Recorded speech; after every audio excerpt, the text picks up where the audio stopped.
तो मैं जो उन्होंने देखदा तो मैं उन्होंने कहना पंजाब दी धी आ गई है। और तुसीं भी जो उन्होंने पंजाबी सुनोगे इन्नी उन्होंने मिठी पंजाबी है, इन्ना उन्होंने गुरबाणी नाल प्यार है, उन्होंने इन्ना पंजाबी ਸਾਹਿਤ नाल प्यार है, तुसीं आप जान सकोगे। सो मैं आप दे विच ते उन्हां दे विच बहुता समां नहीं आउंदा चाहुंदा। मैं बेनती करदा हाँ डॉक्टर आसमा कादरी जी नूं ਉਹ आ के गुरु नानक साहब दे गुरबाणी ते जपजी साहब ते उन्होंने बहुत डूंगी रिसर्च की है। बाबा फरीद दियाँ साझां ते गुरु नानक दियाँ साझां किवें पैंदियां हन, ये तुसीं आप डॉक्टर कादरी तो सुनो जी। वाहिगुरू जी का खालसा, वाहिगुरू जी की फतेह। बहुत शुक्रिया जी। लाहौर वालों सलाम सबनों। 550 साल गुरप्रकाश की सबनों बधाई। बहुत करतारपुर का लांघा खुलन के उत्ते खास बधाई।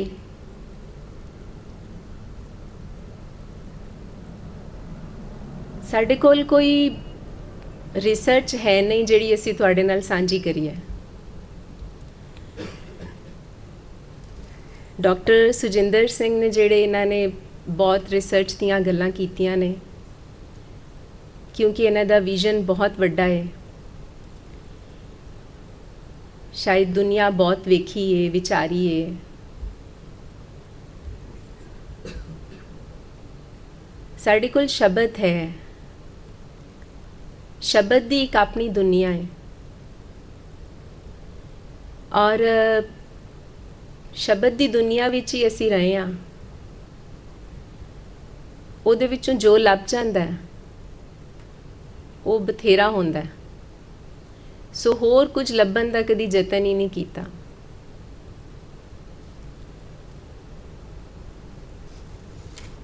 गल शुरू करन तो पहले शुक्रिया अदा करना बनता है हौंसलो गुरुद्वारे वालियां दा, और ख़ास तौर दे उत्ते सुरिंदर जी दा, जिहड़े सितंबर दे विच सानू लाहौर मिले, वापस आए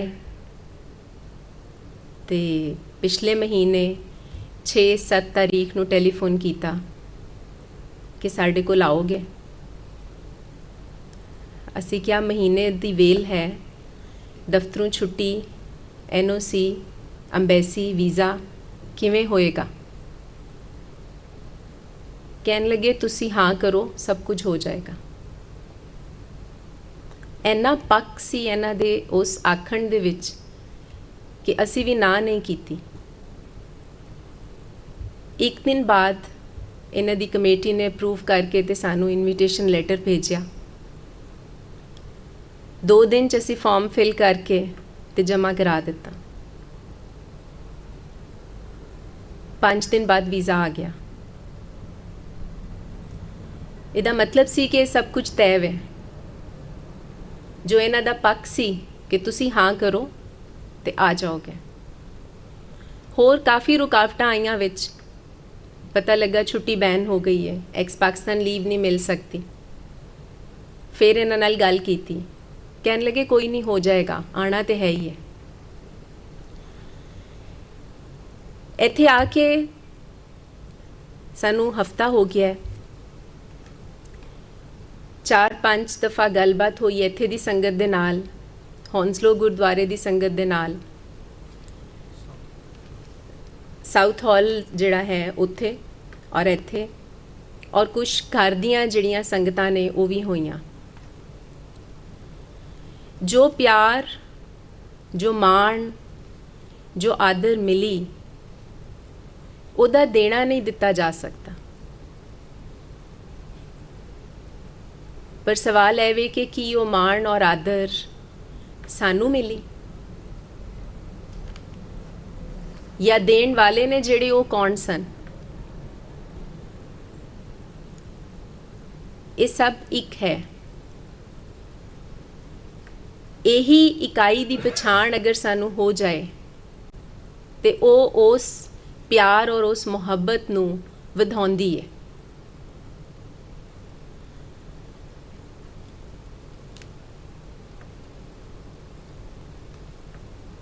इस वक्त कैपिटलिज्म दा रौला है। धन वाला जोर वाला है, ਤੇ ਧਨਹੀਣ ਮਾੜਾ।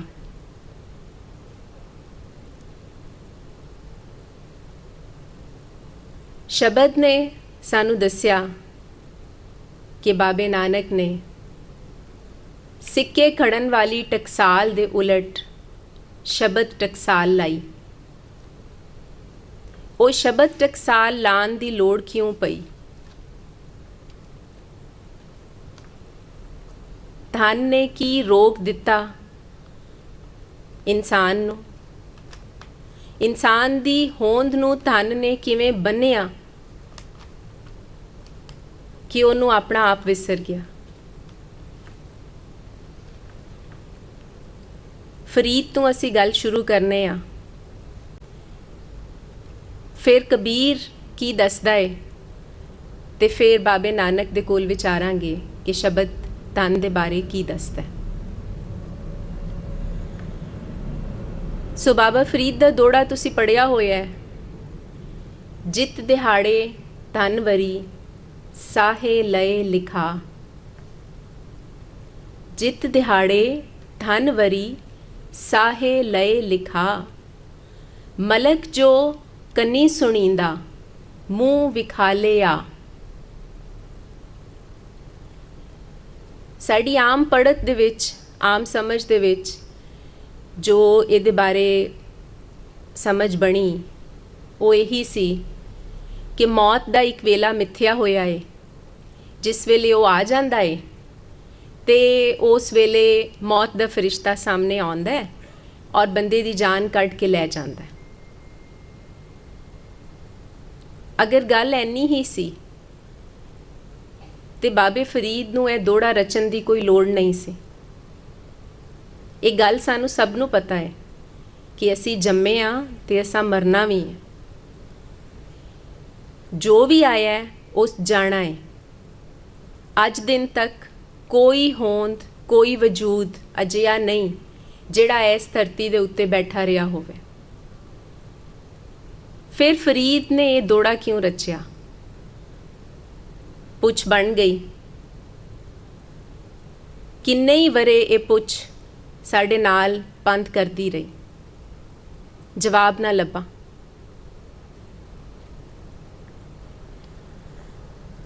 ਪਿਛਲੇ ਸਾਲ ਜਦੋਂ ਬਾਬਾ ਨਾਨਕ ਦੇ ਇਹ ਸਾਰੇ ਪ੍ਰੋਗਰਾਮਾਂ ਦਾ ਆਗਾਜ਼ ਹੋਇਆ ਤੇ ਸਾਡੇ ਉਸਤਾਦ ਨਜਮ ਹੁਸੈਨ ਸੈਯਦ ਸਾਹਿਬ ਨੇ ਜਿਹੜੇ ਉਹਨਾਂ ਦੀਆਂ ਲਿਖਤਾਂ ਦੇ ਵਿੱਚੋਂ ਅਸੀਂ ਇੱਕ ਚੋਣ ਛਾਪਣ ਦੇ ਬਾਰੇ ਸੋਚਿਆ, ਜੋ ਬਾਬੇ ਨਾਨਕ ਦੇ ਬਾਰੇ ਨੇ, ਭਾਈ ਗੁਰਦਾਸ ਦੇ ਬਾਰੇ ਨੇ। ਉਹ ਚੋਣ ਅਸੀਂ ਇਕੱਠੀ ਕਰ ਲਈ ਔਰ ਜਿਸ ਵਕਤ ਅਸੀਂ ਉਹਦਾ ਦਿਬਾਚਾ ਲਿਖਣ ਬੈਠੇ, ਪ੍ਰੀਫੇਸ ਜਿਹਨੂੰ ਕਹਿੰਦੇ ਆ, ਤੇ ਬਾਬੇ ਫਰੀਦ ਦਾ ਦੋੜਾ ਸਾਹਮਣੇ ਆ ਗਿਆ। ਆਪ ਆ ਕੇ ਖਲੋ ਗਿਆ ਕਿ ਮੈਂ ਇਹਦੇ ਵਿੱਚ ਆ। ਪੁੱਛਿਆ ਕਿ ਲਿਖਣਾ ਕੀ ਹੈ? ਅਸੀਂ ਜੀਵਨ ਦੀ ਗੱਲ ਕਰਨੇ ਆ, ਤੂੰ ਮੌਤ ਦੀ ਗੱਲ ਕਰਨਾ ਹੈ। ਦੋੜੇ ਨੇ ਆਖਿਆ ਤੂੰ ਸੁਣੀ ਸੁਣਾਈ ਗੱਲ ਕਰਨੀ ਹੈ ਭਈ, ਮੈਂ ਤੇ ਮੌਤ ਦੀ ਗੱਲ ਕੀਤੀ ਹੀ ਨਹੀਂ। ਮੌਤ ਦੀ ਗੱਲ ਤੇ ਉਹ ਕਰੇ ਜਿਹੜਾ ਮਰਿਆ ਹੋਵੇ। ਫਰੀਦ ਤੇ ਜਿਉਂਦਾ ਏ ਪਿਆ। ਜਿਨੇ ਮੌਤ ਵੇਖੀ ਹੀ ਨਹੀਂ ਉਹ ਮੌਤ ਦੀ ਗੱਲ ਕਿਵੇਂ ਕਰ ਸਕਦਾ? ਸੋ ਦੋੜੇ ਨੂੰ ਵਿਚਾਰਨਾ ਪਿਆ ਤੇ ਦੋੜੇ ਨੇ ਦੱਸਿਆ ਕਿ ਧਨ ਨੂੰ ਤੇ ਸਮਝ ਕਿ ਧਨ ਕੀ ਹੈ। ਗੱਲ ਧਨ ਦੇ ਨਾਲ ਵਰਨ ਦੀ ਹੋ ਰਹੀ ਹੈ, ਸਵਾਣੀ ਦੀ ਨਹੀਂ ਹੋ ਰਹੀ। ਜੇ ਨਿਰੀ ਤ੍ਰੀਮਤ ਦੀ ਗੱਲ ਹੈ, ਨਿਰੀ ਔਰਤ ਦੇ ਜਿਉਣ ਮਰਨ ਦੀ ਗੱਲ ਹੈ, ਤੇ ਕੀ ਜਣੇ ਨੇ ਨਹੀਂ ਜਿਉਣਾ ਮਰਨਾ?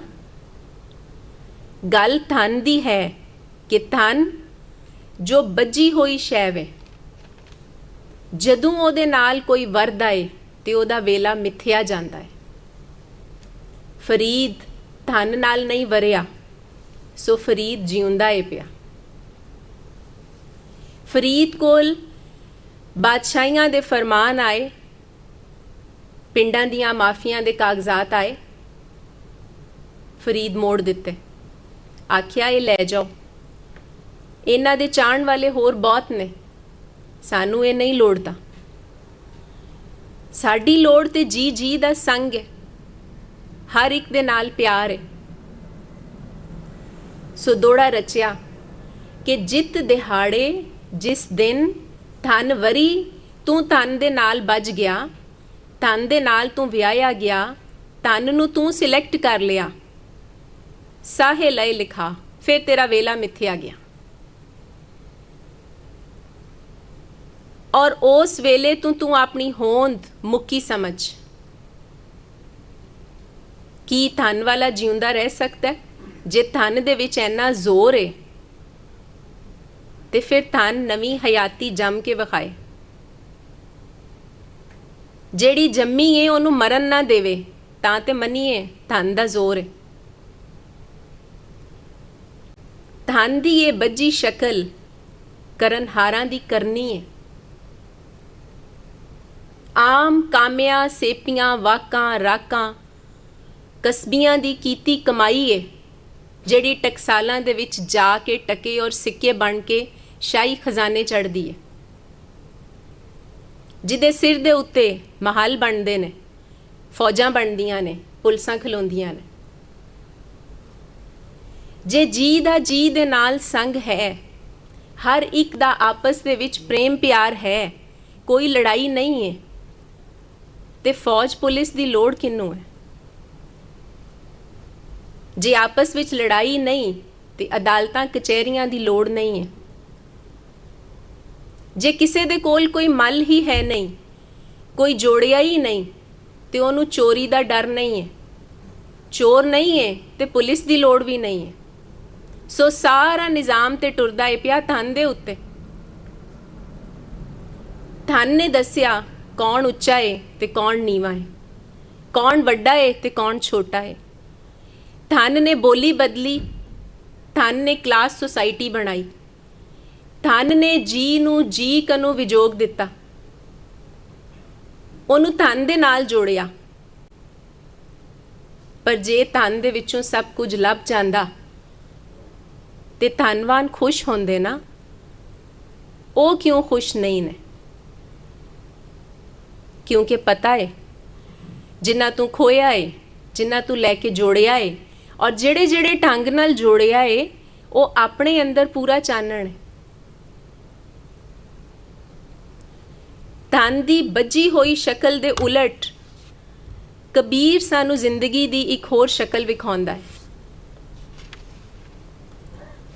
ਕਬੀਰ ਕਹਿੰਦਾ ਹੈ, ਕਬੀਰ ਕੌਡੀ ਕੌਡੀ ਜੋੜ ਕੇ ਜੋਰੇ ਲੱਖ ਕਰੋੜ। ਕੌਡੀ ਛੋਟਾ ਪੈਸਾ ਸੀ ਪੁਰਾਣਾ। ਕੌਡੀ ਕੌਡੀ ਜੋੜ ਕੇ ਜੋਰੇ ਲੱਖ ਕਰੋੜ। ਚਲਤੀ ਬਾਰ ਨਾ ਕਛ ਮਿਲੇ ਹੋਈ, ਲਈ ਲੰਗੋਟੀ ਤੋਰ। ਉਹ ਜੋ ਕਮਾਇਆ ਬਣਾਇਆ, ਲੱਖਾਂ ਦੇ ਲਿਬਾਸ, ਕਰੋੜਾਂ ਦੇ ਘਰ, ਬੈਂਕਾਂ ਦੇ ਕਾਰਡਸ, ਨਾਲ ਤੇ ਕੁਝ ਨਾ ਗਿਆ। ਪਰ ਜਦੋਂ ਸੁਰਤ ਆਈ ਕਿ ਇਹ ਨਾਲ ਨਹੀਂ ਜਾਣਾ, ਉਦੋਂ ਵੇਲਾ ਲੰਘ ਗਿਆ ਸੀ। ਸੋ ਕਬੀਰ ਜੀਵਨ ਦਾ ਇੱਕ ਰੂਪ ਵਿਖਾਉਂਦਾ ਹੈ। ਬੜੀ ਸੋਹਣੀ ਫੋਟੋ ਬਣਾ ਕੇ ਸਾਡੇ ਅੱਗੇ ਰੱਖਦਾ ਹੈ। ਕਹਿੰਦਾ ਹੈ, कबीर रोड़ा होए रहो बाट का। कबीर रोड़ा होए रहो बाट का, तज मन का अभिमान। कबीर तू राह दा रोड़ा हो जा, मन दा माण हंकार हौमे सारा कट दे अंदरों ते राह दा रोड़ा हो जा। ऐसा कोई दास होए ताही मिले भगवान। भगवान है जेड़ा उस लफ्ज़ नूं भी वेखण दी लोड़ है।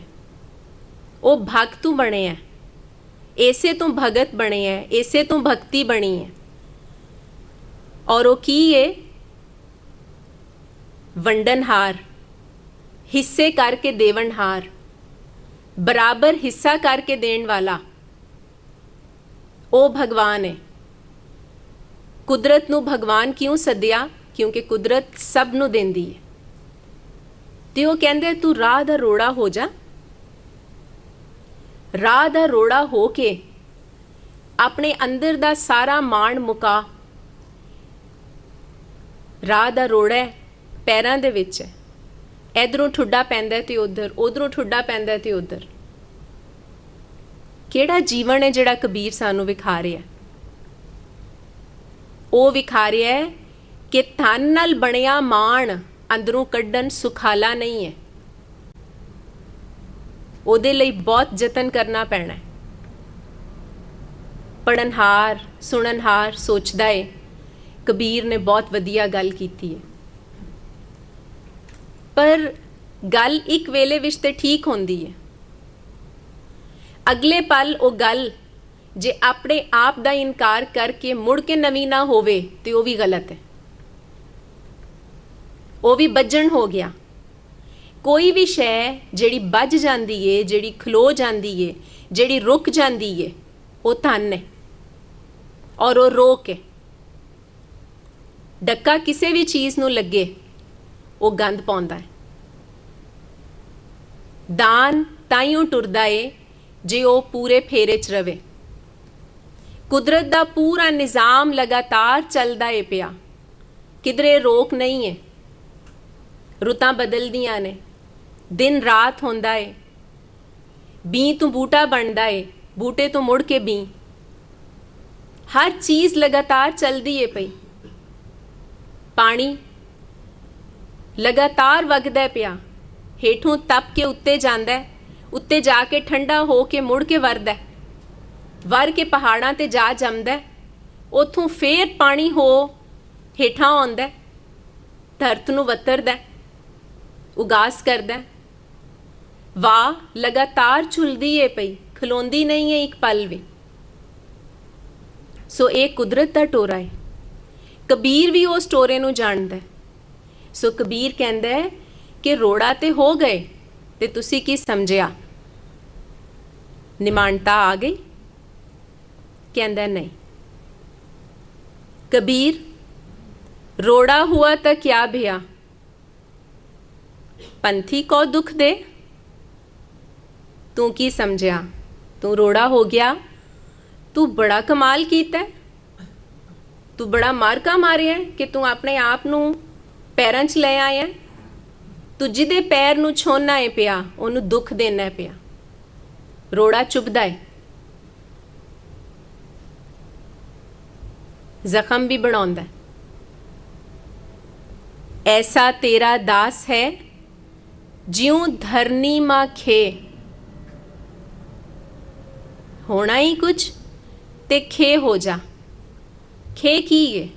मिट्टी पाउडर हारती बरीक। पहली शक्ल सॉलिड सी, सॉलिड शक्ल तू ओने पाउडर बनाया। ये है अपनी सिरजनाकरण। सो कहंदा है कबीर रोड़ा हुआ ता क्या भैया, पंथी को दुख दे। ऐसा तेरा दास है ज्यों धरनी माखे। अपने आप नू होर निवा, मिट्टी दे नाल मिट्टी कर ले। पढ़न सुनन हार संगत बैठे सारे सोचते ने कबीर ठीक आखता है, सानू यह होना चाहिए। पर जे कबीर अपनी ही गल दा उल्टा ना करे तां कबीर ता ना होया। वो कहंदा है कबीर खे हुई तो क्या भैया, कबीर खे हुई तो क्या भैया, जो उड उड लागे अंग। तू की समझा? तू मिट्टी हो गया, तू बड़ा कमाल कीता है। तू ते उड़ के अंग लगना है, तू उड़े तू, एदे नाल गल नहीं बननी। सो मिट्टी होना भी तेरा कोई पूरी गल नहीं हुई। सो तू की हो? हर जन ऐसा चाहिए हर कुदरत है, हर जन ऐसा चाहिए ज्यों पानी सरबंग, जिमें पानी है जिहदे च सारे गुण ने। तू पानी हो जा, पानी वांग तू वग, लगातार टोरे विच रहो, सुथरा कर, निरोया कर, धो और हेठों हेठ वग। पानी उतां नहीं जाता, हेठों हेठ जाता है। सो होर निवाण सिखा रही है कि हुण धरती दे उपर जो तू मिट्टी बन के नज़र आंदा सै, तू पानी बन के मिट्टी दे अंदर समा, कि जो तेरा वखाला माड़ा जिहा भी रह गया ना, वो नहीं होना चाहिए। सो असी पढ़ के खुश होने आ कि हाँ हुण ठीक है। पर कबीर कहंदा कि ऐ की गल होई, तुसी फेर इत्थे ही पक्के हो गए हो। कबीर ते राह विखा रहा है, हर पल बदलन दा, हर पल नविया होण दा। कहंदा है कबीर, पानी हुआ ता क्या भिया, सीरा ताता होए। पानी ते ठंडा होंदा है ते कदी गर्म होंदा है। तू पानी हो गया ते तू समझिया कि मैं बहुत कमाल कीता है। पर पानी दे उत्ते ते मौसम रुत असर करदी है, ते जे बदलदा वेला होंद दे उत्ते असर करन लग पवे ते होंद ओदे नालों नाल बदलदी है। कहंदा नहीं, गल नहीं बनी। तू किसे वेले गुस्से च आ जाना है, किसे वेले लड़न लग पैना है, किसे ले प्यार करना है, किसे ले मुहब्बत करना है, किसे ले सेवा करना है, किसे वेले दुख देना है। तू सीरा ताता होंदा रहना है। इंज गल नहीं बननी। सो गल किवें बननी है? कहंदा है कबीर, पानी हुआ ता क्या भिया, सीरा ताता होए, हर जन ऐसा चाहिए जैसा हर ही होए। सो हर की है? हर हर हर दे अंदर है। हर हर वेले दे विच है। हर हर थां ते है। हर हर रूप विच है, हर रंग विच है, हर स्वाद विच है। ताइयों हर है। ओदा कोई ना नहीं है ते सब ना ओदे ने। ओदी कोई शक्ल नहीं है पर सब शक्लां ओदियां ने। ओदी कोई जून नहीं है पर सारियां जूणां ओदियां ने। ए है हर होवण।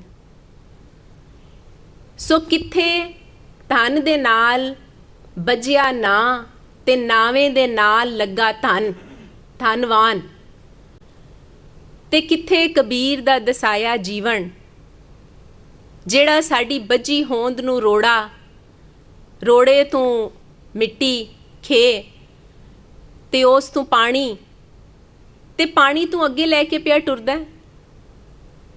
यही जीवन दा रंग है।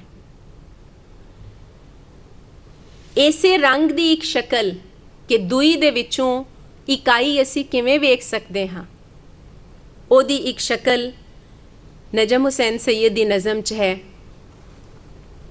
सरों दी पीलक दे विच सावा। सरों, सरियों दा ते पता होएगा सानू सब नू, ओदा पीला रंग होंदा है। ओदे पीले रंग नू वेखो ते ओदे च थोड़ी जिन्नी हरी भै होंदी है। सरों दी पीलक दे विच सावा, जिस पढ़िया तिस नैन किते सरसावे।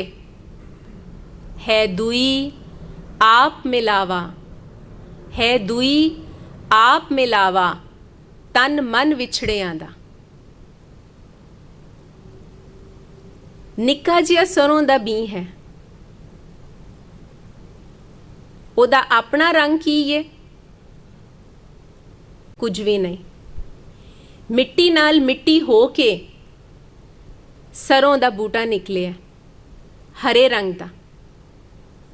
हरे रंग ने फुल खिड़ाए ने पीले, मिट्टी दा रंग पूरा, पर हर हर रंग विच मौजूद है।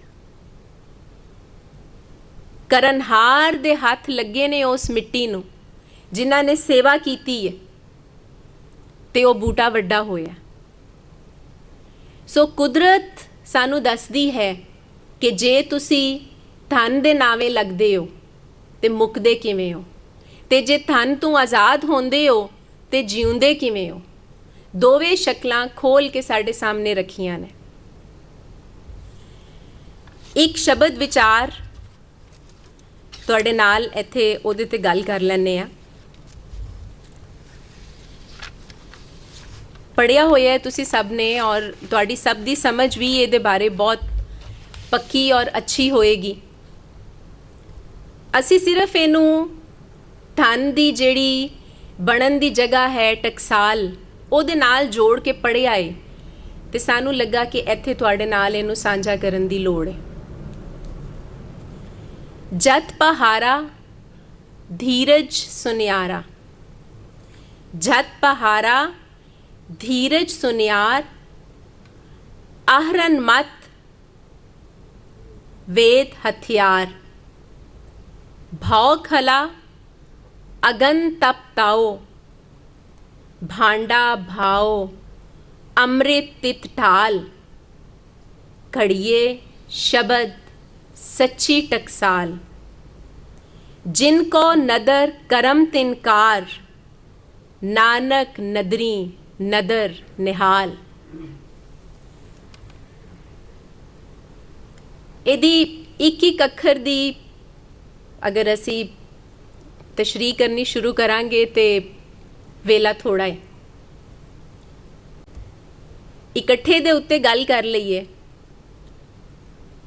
ਕਿ ਆਪਣੀਆਂ ਇੰਦਰੀਆਂ, ਵੇਗਾਂ, ਜਜ਼ਬਿਆਂ ਜਾਂ ਆਪਣੀ ਪੂਰੀ ਹੋਂਦ ਦੇ ਉੱਤੇ ਕਾਬੂ ਪਾਵਣ, ਇਹ ਪਹਿਲਾ ਕੰਮ ਹੈ।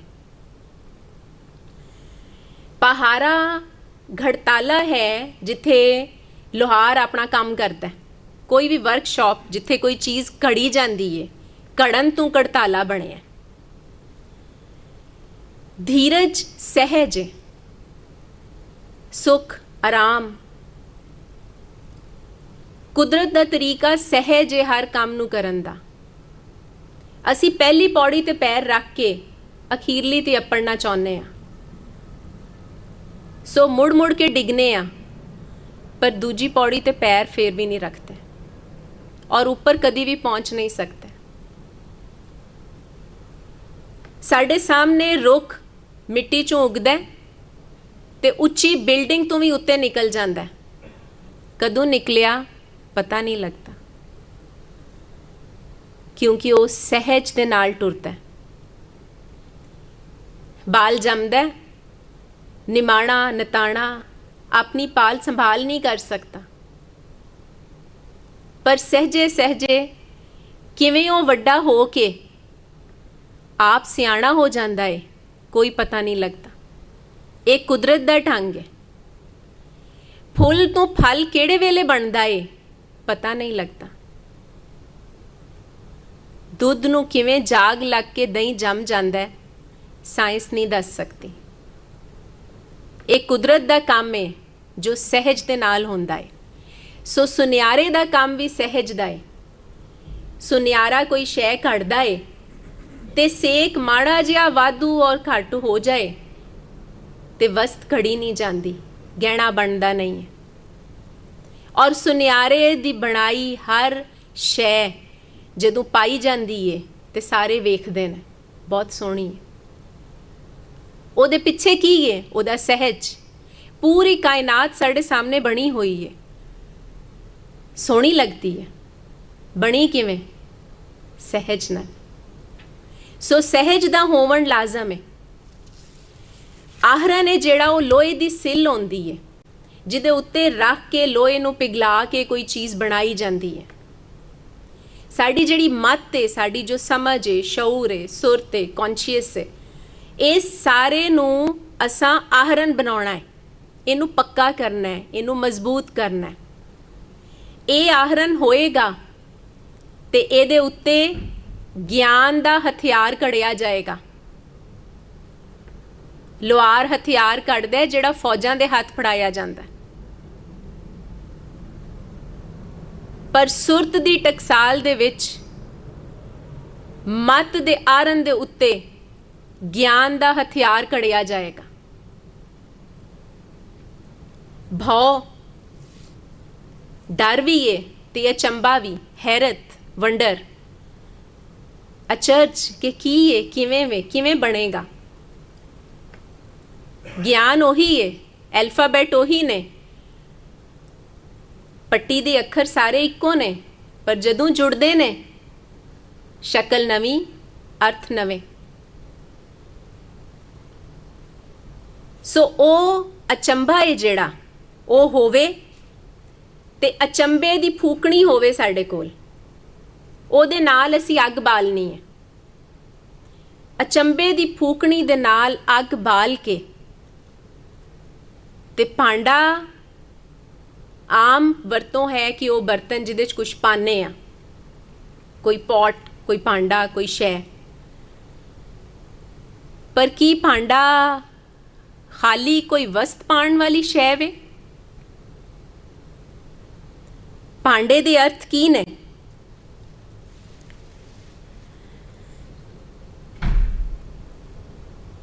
ਸਾਂਚਾ ਏ ਜਿਹਦੇ ਵਿੱਚ ਮੋਲਡ ਕਰਕੇ ਲੋਹਾ ਪਾਇਆ ਔਰ ਉਹ ਸ਼ਕਲ ਬਣਾ ਕੇ ਕੱਢ ਲਈਏ ਜਿਹੜੀ ਅਸੀਂ ਚਾਹੁੰਦੇ ਸਾਂ।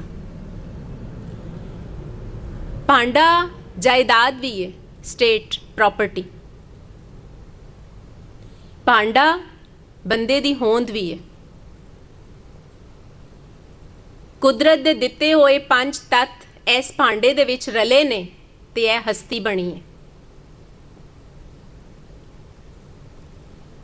ਘਰਾਂ ਦੇ ਵਿੱਚ ਬਾਲ ਨਵਾਂ ਜੰਮਦਾ ਤੇ ਭਾਂਡਾ ਬਣਾਇਆ ਜਾਂਦਾ ਮਾਂ ਲਈ। ਉਹਦੇ ਵਿੱਚ ਸਾਰੇ ਤੱਤ ਪਾਏ ਜਾਂਦੇ ਨੇ, ਜਿੰਨੇ ਬੀਨ ਹੈ ਨਾ, ਬਦਾਮ, ਅਖਰੋਟ, ਪਿਸਤਾ, ਚਾਰ ਮਗਜ਼, ਸਾਰੇ ਤੱਤ ਪਾਏ ਜਾਂਦੇ ਨੇ। ਘਿਓ ਤੇ ਸ਼ੱਕਰ, ਸੂਜੀ, ਦਾਲਾਂ, ਉਹ ਸਭ ਪਾ ਕੇ ਜੋ ਬਣਦਾ ਉਹ ਭਾਂਡਾ ਹੈ। ਤੇ ਭਾਂਡਾ ਕੀ ਕਰਦਾ? ਸੱਤਿਆ ਦਿੰਦਾ।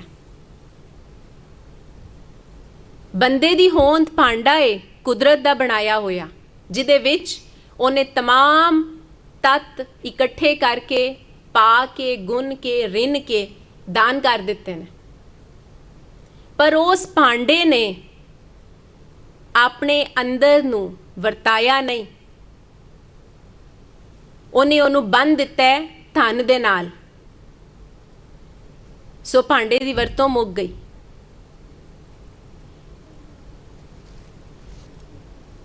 ਸ਼ਬਦ ਕਹਿੰਦਾ ਹੈ, ਖੜੀਏ ਸ਼ਬਦ ਸੱਚੀ ਟਕਸਾਲ। ਸੱਚੀ ਟਕਸਾਲ ਲਾਵਾਂਗੇ, ਉਹਦੇ 'ਚ ਅਸੀਂ ਸ਼ਬਦ ਘੜਾਂਗੇ। ਹਕੂਮਤਾਂ ਨੇ ਟਕਸਾਲਾਂ ਲਾਈਆਂ, ਉਹਨਾਂ ਨੇ ਸਿੱਕੇ ਘੜੇ, ਟਕੇ, ਅਸ਼ਰਫੀਆਂ, ਦਿਨਾਰ। ਕਰਨ ਵਾਲਿਆਂ ਦੀ ਮਿਹਨਤ ਹੈ ਜਿਹੜੀ, ਉਹਨੂੰ ਉਸ ਸਿੱਕੇ, ਟਕੇ, ਅਸ਼ਰਫੀ, ਡਾਲਰ, ਪੌਂਡ ਦੀ ਸ਼ਕਲ ਦੇ ਵਿੱਚ ਬੰਦ ਕਰ ਦਿੱਤਾ। ਕੀ ਉਹ ਕਰਨ ਵਾਲੇ ਦਾ ਮੁੱਲ ਪਾ ਸਕਦੀ ਹੈ? ਕਰਨ ਵਾਲਾ ਵਿੱਚੋਂ ਗਾਇਬ ਹੋ ਗਿਆ। ਸਾਡੇ ਸਾਹਮਣੇ ਧਨ ਦੀ ਉਹ ਬੱਜੀ ਸ਼ਕਲ ਰਹਿ ਗਈ।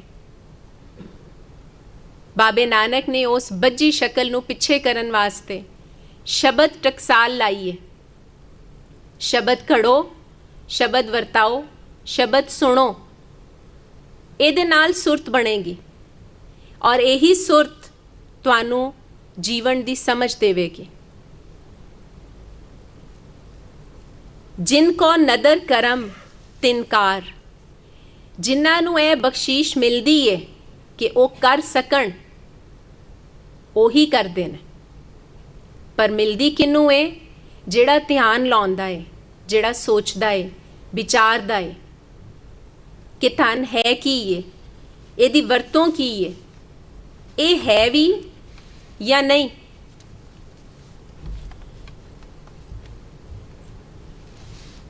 ਨਜਮ ਸਾਹਿਬ ਦੀ ਇੱਕ ਨਜ਼ਮ ਇਸੇ ਧਨ ਦੇ ਹਵਾਲੇ ਦੇ ਨਾਲ। ਫਰੀਦ ਕੋਲ ਅਸੀਂ ਧਨ ਦੀ ਸ਼ਕਲ ਦੇਖੀ, ਕਬੀਰ ਨੇ ਸਾਨੂੰ ਧਨ ਦੇ ਬਾਰੇ ਦੱਸਿਆ, ਬਾਬੇ ਨਾਨਕ ਦੇ ਸ਼ਬਦ ਵਿੱਚ ਅਸੀਂ ਧਨ ਦਾ ਰੂਪ ਵੇਖਿਆ। ਹੁਣ ਅੱਜ ਦੇ ਵੇਲੇ ਦੇ ਵਿੱਚ ਜੋ ਮੌਜੂਦ ਹਾਜ਼ਰ ਵੇਲੇ ਦੇ ਵਿੱਚ ਇੱਕ ਹੋਂਦ ਹੈ, ਉਹ ਉਸ ਧਨ ਨੂੰ ਕਿਹੜੀ ਸ਼ਕਲ 'ਚ ਵਿਖਾ ਰਹੀ ਏ, ਪਿੱਛੇ ਰੀਤ ਦੇ ਨਾਲ ਜੋੜ ਕੇ। ਦੁਖੀਆ ਤੇ ਸਭ ਸੰਸਾਰ ਹੈ, ਦੁਖੀਆ ਤੇ ਸਭ ਸੰਸਾਰ ਹੈ, ਸੁਖੀਆ ਕਿਵੇਂ ਹੁਣ ਹੋਵੇ। ਬਾਬੇ ਤੇ ਦੱਸਿਆ ਹੈ, ਦੁਖੀਆ ਤੇ ਸਭ ਸੰਸਾਰ ਹੈ, ਸੁਖੀਆ ਕਿਵੇਂ ਹੁਣ ਹੋਵੇ। ਬਾਬੇ ਤੇ ਦੱਸਿਆ ਹੈ, ਮੁੱਠ ਖੋਲ ਦਿਓ। ਬਾਬੇ ਤੇ ਦੱਸਿਆ ਹੈ, ਮੁੱਠ ਖੋਲ ਦਿਓ। ਅਸਾਂ ਇਹ ਗੱਲਾਂ ਸੁਣਦੇ ਕਰਿੰਦੇ ਆਏ ਹਾਂ, ਅਸਾਂ ਇਹ ਗੱਲਾਂ ਸੁਣਦੇ ਕਰਿੰਦੇ ਆਏ ਹਾਂ। ਇਹਨਾਂ ਤੇ ਲਿਖ ਮਜ਼ਮੂਨ ਪੜ੍ਹੇਂਦੇ, ਛਾਪ ਕਿਤਾਬਾਂ ਹੱਟੀਆਂ ਧਰੇਂਦੇ ਆਏ ਹਾਂ। ਐ ਪਰ ਖਾਬ ਖਿਆਲ ਵੀ ਹੋਵੇ, ਐ ਪਰ ਖਾਬ ਖਿਆਲ ਵੀ ਹੋਵੇ। ਮੁੱਠ ਘੁੱਟ ਰੱਖਨੇ ਆ ਕਿਉਂ, ਮੁੱਠ ਘੁੱਟ ਰੱਖਨੇ ਆ ਕਿਉਂ। ਪਤਾ ਜੋ ਹੋਇਆ, ਖੁੱਲ ਮੁੱਠ ਗਈ ਤੇ ਮੈਂ ਕੁੱਟ ਗਈ। ਬੰਦ ਮੁੱਠ ਹੈ ਜਿਹੜੀ, ਉਹਨੇ ਧਨ ਸਾਂਭਿਆ ਹੋਇਆ। ਪਿੱਛੇ ਲੋਕ ਰੀਤ ਕਥ ਸੁਣਾਉਂਦੀ ਏ ਸਾਨੂੰ ਕਿ ਕਿਵੇਂ ਬਾਬਾ ਨਾਨਕ ਤੇ ਬਾਬਾ ਮਰਦਾਨਾ ਟੁਰੇ ਜਾਂਦੇ ਨੇ। ਹੇਠ ਡਿੱਗੀ ਕੋਈ ਲਿਸ਼ਕ ਦੀ ਵਸਤ, ਬਾਬੇ ਮਰਦਾਨੇ ਚੁੱਕ ਹੱਥ ਦਬਾਈਏ। ਥੋੜਾ ਅੱਗੇ ਜਾ ਕੇ ਆਖਿਆ, ਬਾਬਾ ਜੀ ਮੈਨੂੰ ਡਰ ਲੱਗਦਾ। ਬਾਬੇ ਨੂੰ ਪਤਾ ਹੈ, ਟੁਰਦੇ ਤੇ ਪਿੱਛੋਂ ਵੀ ਆ ਰਹੇ ਸਾਂ, ਉਦੋਂ ਤੇ ਮਰਦਾਨੇ ਨੂੰ ਡਰ ਨਹੀਂ ਲੱਗਾ। ਹੁਣ ਡਰ ਕਿਉਂ ਲੱਗਣ ਲੱਗ ਪਿਆ। ਬਾਬੇ ਆਖਿਆ, ਮਰਦਾਨਿਆ ਜੋ ਫੜਿਆ ਹੀ ਸੁੱਟ ਦੇ, ਜੋ ਮੁੱਠ ਵਿੱਚ ਘੁੱਟਿਆ ਹੀ ਉਹਨੂੰ ਖੋਲ ਦੇ, ਡਰ ਨਾ ਲੱਗਸੀ। ਬੰਦ ਮੁੱਠ ਜਦੋਂ ਧਨ ਘੁੱਟ ਲੈਂਦੀ ਏ ਤੇ ਉਹ ਪੂਰੀ ਹੋਂਦ, ਪੂਰੀ ਹਸਤੀ, ਪੂਰੇ ਵਜੂਦ ਨੂੰ ਬੰਦ ਕਰ ਦਿੰਦੀ ਏ। ਉਹਨੂੰ ਇੱਕ ਪਲ ਦੇ ਅੰਦਰ ਕੁੱਲ ਖਲਕਤ ਪਰਾਈ ਲੱਗਣ ਲੱਗਦੀ ਏ, ਉਹ ਧਨ ਆਪਣਾ ਜਾਪਣ ਲੱਗਦਾ ਹੈ। ਸੋ ਵਿੱਥ ਬਣਾਈ ਇਸ ਧਨ ਨੇ। ਬਾਬੇ ਨੇ ਦੱਸਿਆ ਕਿ ਡਰ ਕੀ ਏ। ਡਰ ਹੈ ਧਨ ਦਾ ਦਿੱਤਾ ਹੋਇਆ, ਕਿਉਂਕਿ ਧਨ ਓਪਰ ਬਣਾਉਂਦਾ ਹੈ ਸਾਡੀ ਸਭ ਦੇ ਵਿਚਕਾਰ।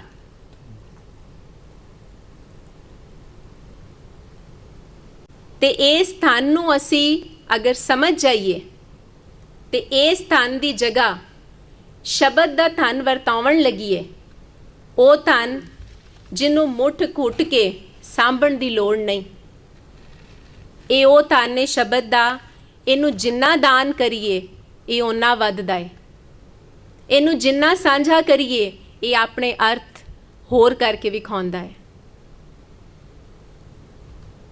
ਜਿੰਨੀ ਵੇਲ ਹੈ ਸੀ ਉਹਦੇ ਵਿੱਚ ਜਿੰਨੀ ਗੱਲ ਸਮਝ ਆ ਸਕੀ, ਕੋਈ ਗਲਤੀ ਹੋਈ ਹੋਵੇ ਤੇ ਉਹਦੇ ਲਈ ਮਾਜ਼ਰਤ, ਕੋਈ ਸਵਾਲ ਹੋਣ ਤੇ ਅਸੀਂ ਬਾਅਦ ਵਿੱਚ ਉਹਨਾਂ ਦੇ ਜਵਾਬ ਦੇਣ ਲਈ ਹਾਜ਼ਰ ਹਾਂ।